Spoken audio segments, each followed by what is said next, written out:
আজকের গল্প রায়হানাকে নিয়ে। একদিন রায়হানা তার মায়ের সাথে বাজারে যাচ্ছিল। হাঁটতে হাঁটতে হঠাৎ তার পায়ের কাছে একটা ঝকঝকে সোনালি বাক্স এসে পড়ে। রায়হানা উচ্ছ্বাসে বলে উঠল, মা দেখো কি সুন্দর বাক্স। মা মুচকি হেসে বললেন, মা এটা অন্য কারো জিনিস, এটা আমানত। রাসূলুল্লাহ সাল্লাল্লাহু সাল্লাম বলেছেন, যে আমানত রক্ষা করে না তার ঈমান নেই। তাই আমরা এই বাক্সের মালিককে খুঁজব। তারপর তারা দোকান থেকে দোকানে ঘুরে ঘুরে জিজ্ঞেস করতে থাকে, কারো কি সোনালি বাক্স হারিয়েছে? সবাই দেখে, মাথা নাড়ে, কিন্তু কেউ বলে, না এটা আমার নয়।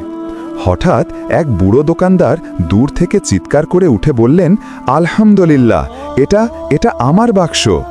তার চোখ ভেজা, গলা কাঁপছে। তিনি বাক্সটা হাতে নিয়ে বললেন, এটার ভেতরে আছে আমার মায়ের শেষ স্মৃতি। আমি ভেবেছিলাম আর কখনো ফিরে পাব না।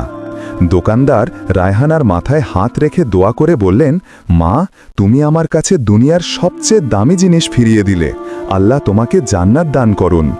বাড়ি ফেরার পথে রায়হানা মায়ের হাত ধরে বলল, মা আজ খুব ভালো লাগছে। মা বললেন, মা যে আমানত রক্ষা করে আল্লাহ তাকে সব সময় বরকত দেন। অল্প আমানতেও খিয়ানত নয়। সৎ মানুষ আল্লাহর প্রিয় বান্দা। গল্পটা যদি আপনার ভালো লেগে থাকে, ভিডিওটিতে একটা লাইক দিতে ভুলবেন না। কমেন্টে লিখে জানাবেন রায়হানার কোনটা আপনাদের ভালো লেগেছে। শেয়ার করে ছড়িয়ে দিন যেন আরও বাচ্চারা সুন্দর আমানতের শিক্ষা পায়।